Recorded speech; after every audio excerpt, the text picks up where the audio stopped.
Hoy me he puesto la camiseta de Argentina para rendir homenaje a Gabriel Batistuta. Vamos allá.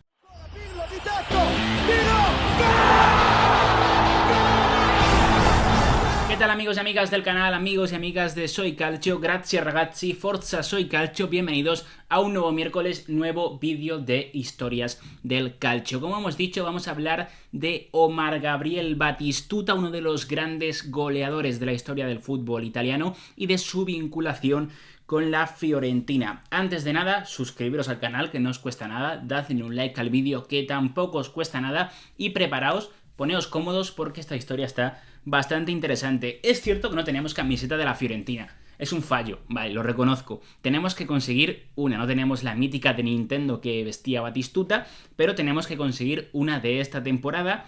Tengo en el punto de mira la de Ribery, tengo que reconocer que es bastante fetiche esa camiseta, pero me he puesto una de Argentina, que es cierto que, si no me equivoco, es la que llevó en el Mundial 78, aunque es una réplica, pero tendremos cosas de la Fiorentina en un futuro, eso os lo prometo. De momento vamos a rendir homenaje a Batigol contándoos su historia. Y por supuesto hay que comenzar hablando de cómo llega Batistuta a Italia. Un futbolista que empieza a jugar en Argentina, por supuesto, es natal de allí, destaca en Newell's debuta con apenas 18 años y hay que destacar que él llega a Italia antes de fichar por la Fiorentina, unos cuantos años antes. Se trata del 25 de enero al 6 de febrero de 1989, que es cuando se disputa el torneo, el prestigiosísimo torneo juvenil de la Viareggio Cup, y en ese torneo está invitado Sportivo Italiano, que es un club argentino con claras raíces italianas. Un torneo juvenil para futbolistas menores de 19 años, y llega Batistuta. Os explicaréis cómo llega Batistuta si Batistuta jugaba en Newell's,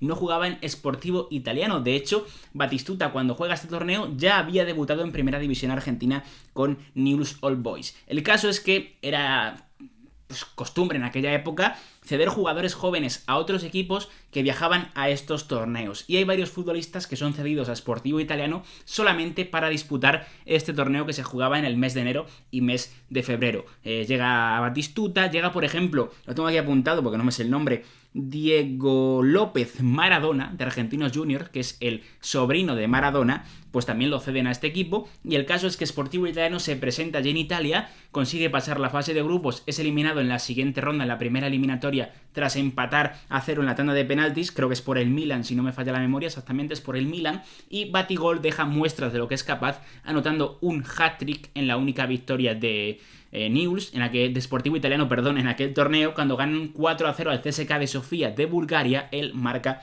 3 goles. Esa fue la primera vez que pisó territorio italiano. Posteriormente pasa de Newell's a River Plate, de River Plate pasa a Boca Juniors, en Boca marca 13 goles en 34 partidos, y es el verano de 1991 cuando yo creo que se da a conocer a todo el mundo, si había alguien que no lo conocía todavía, gracias a la Copa América que realiza. Copa América de 1991, torneo que se celebra en Chile, y Omar Gabriel Batistuta lidera a la Argentina, que se proclamará campeona. Un formato diferente, un formato con muchas fases de grupos, no había eliminatorias del CAO como conocemos ahora. El caso es que Argentina es campeona y Batistuta es el máximo goleador de aquel certamen, con 6 tantos para el que sería jugador de la Fiorentina. Y vosotros diréis, ¿cómo un equipo como la Fiorentina se fija en Batistuta? Aquí hay una leyenda. Yo no la he podido confirmar, pero hay una leyenda que se cuenta en la prensa italiana, también en la prensa argentina, y es que Mario Zecchi Gori, que era el dueño de la Fiorentina, un productor de cine italiano, su hijo también sería político posteriormente,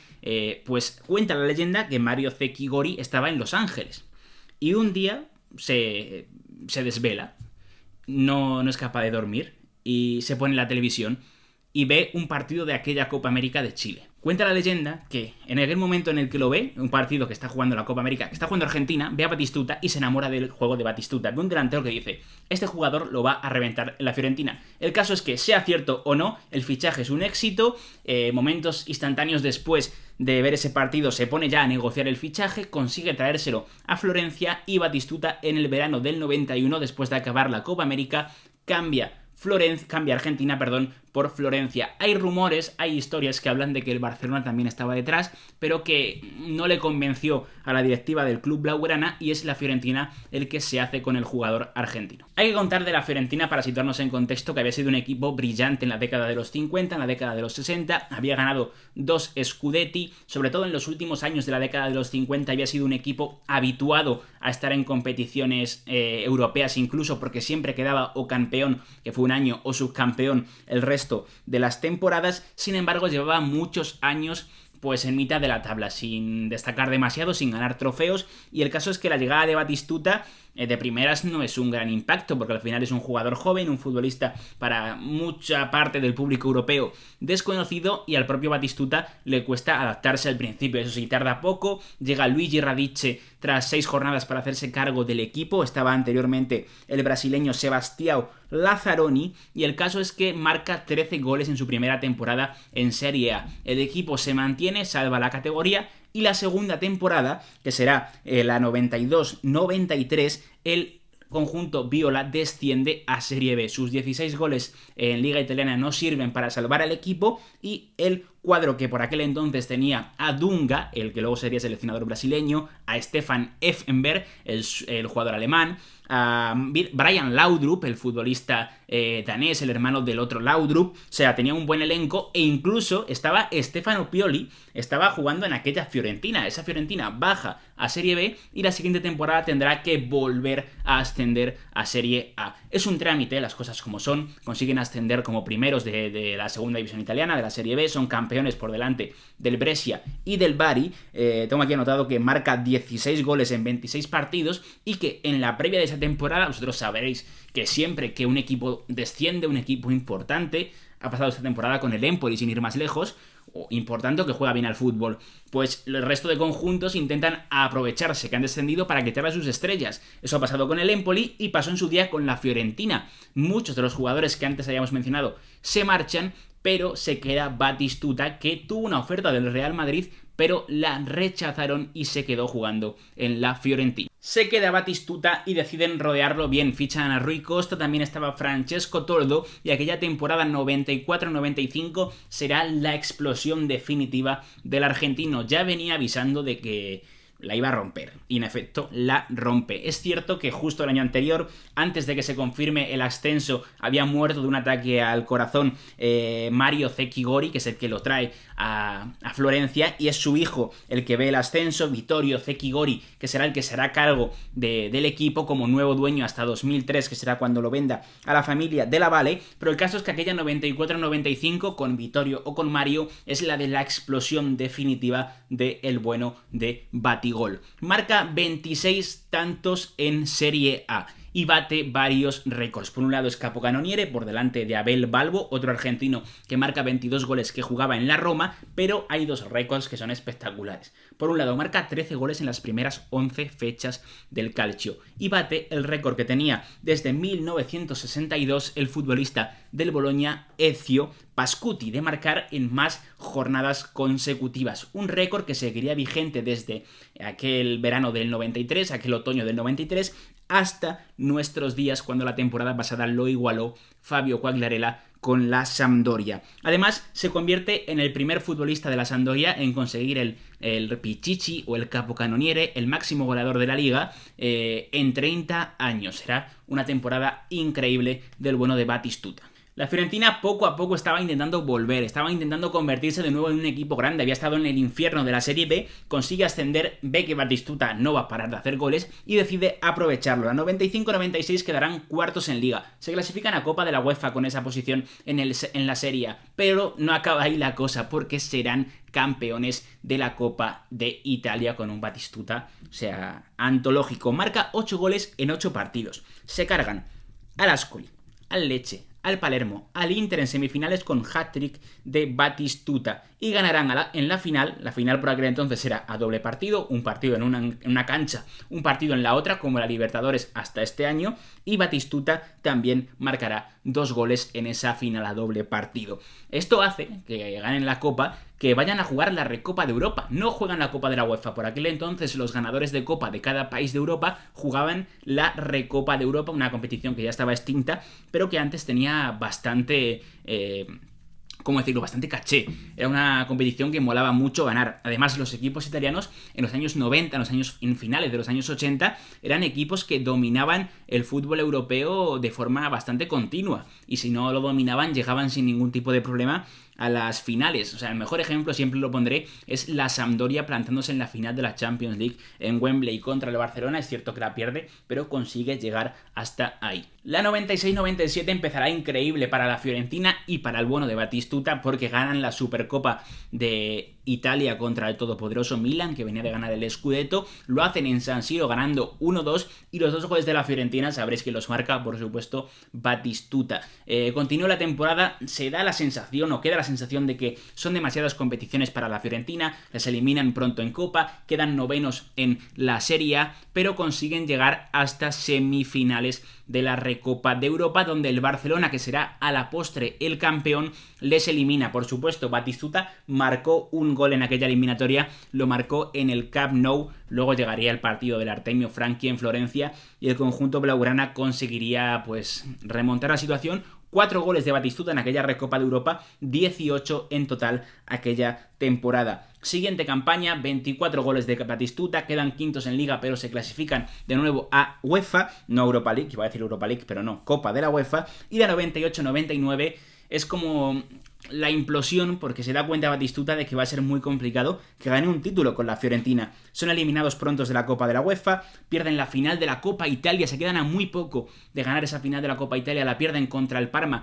por el valor doble de los goles fuera de casa. 1-1 en Florencia, 1-1 en Parma, en el Lino Tardini, 2-2 en Florencia, el Parma de Hernán Crespo, el Parma de Verón, un auténtico equipazo de Cannavaro, de Buffon, o sea, jugadorazos, y el caso es que le ganan la final de la Copa Italia por el valor doble de los goles fuera de casa a Batistuta. Quedan terceros en Serie A, es su última gran campaña.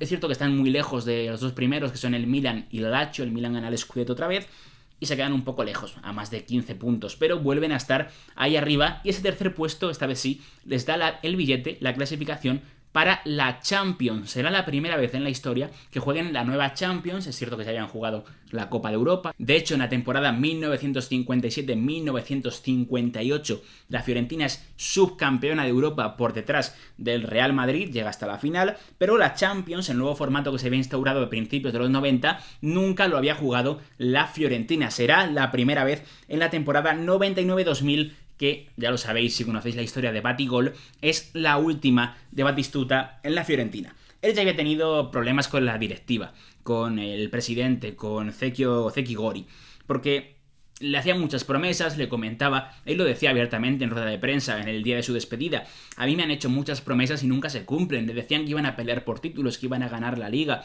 pero no hay una inversión suficiente para pelear con el Milan, con la Juventus, con la Roma, con el Inter, con la Lazio, con el Parma, que gastaban muchísimo dinero por aquella época. Hay que recordar que luego habrá equipos que tengan problemas financieros, la Fiorentina es uno de ellos, el Parma, la Roma. Hay muchos equipos que tienen muchos problemas de deudas porque gastan demasiado en años anteriores, y la Fiorentina no puede competir con ese nivel de gasto. En esa última temporada, su primera en Champions League, el debut de Batistuta en la máxima competición continental, llegarán hasta la segunda fase de grupos, que no es poco, porque había una ronda previa que pasa por aquel entonces la Fiorentina, una primera fase de grupos que pasa la Fiorentina, y en la segunda fase de grupos la Fiorentina es eliminado por el Manchester United, que venía de ser campeón contra el Bayern de Múnich, y por el Valencia, que venía, o que iba a ser, mejor dicho, finalista, que luego perdería contra el Real Madrid. Ese verano decide que se marcha y decide aceptar la oferta de la Roma. Llega un momento en la vida de Batistuta en la que tiene que decidir, tiene que pensar si quiere ganar la Serie A o si quiere continuar con la Fiorentina. Era difícil porque él estaba tremendamente ligado a Florencia, tanto a la ciudad como al equipo, como a los colores del conjunto viola. Al final quiere ganar la Serie A y decide aceptar la oferta de la Fiorentina. Ahí habló su agente por aquel entonces, decía que teóricamente en primera instancia él se quería quedar en Italia, aunque había ofertas, había interés de equipos como el Manchester United, de equipos como el Real Madrid. En Italia había interés del Inter, de la Lazio y de la Roma. Según cuenta su agente en su día, contaba, mejor dicho, a Batistuta lo que principalmente le atrae era el Inter, después la Lazio y por último la Roma, pues finalmente ficha por la Roma por un traspaso récord de 36 millones de euros. Por aquel entonces era una cifra increíble, tremendamente brutal.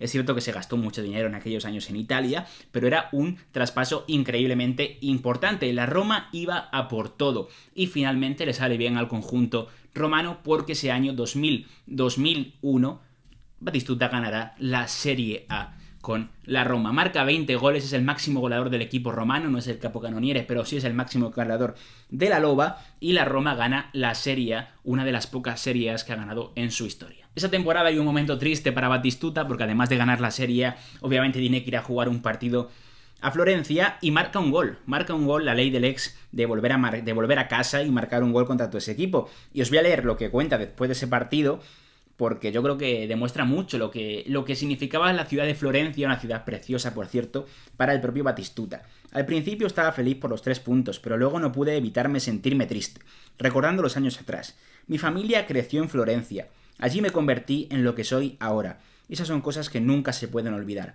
Espero que los tifosi de la Viola entiendan eso. Creo que les presenté mis respetos. No quería marcar a la Fiorentina, a veces, sin embargo, tenemos que hacer cosas que no queremos. Yo creo que son palabras muy sinceras.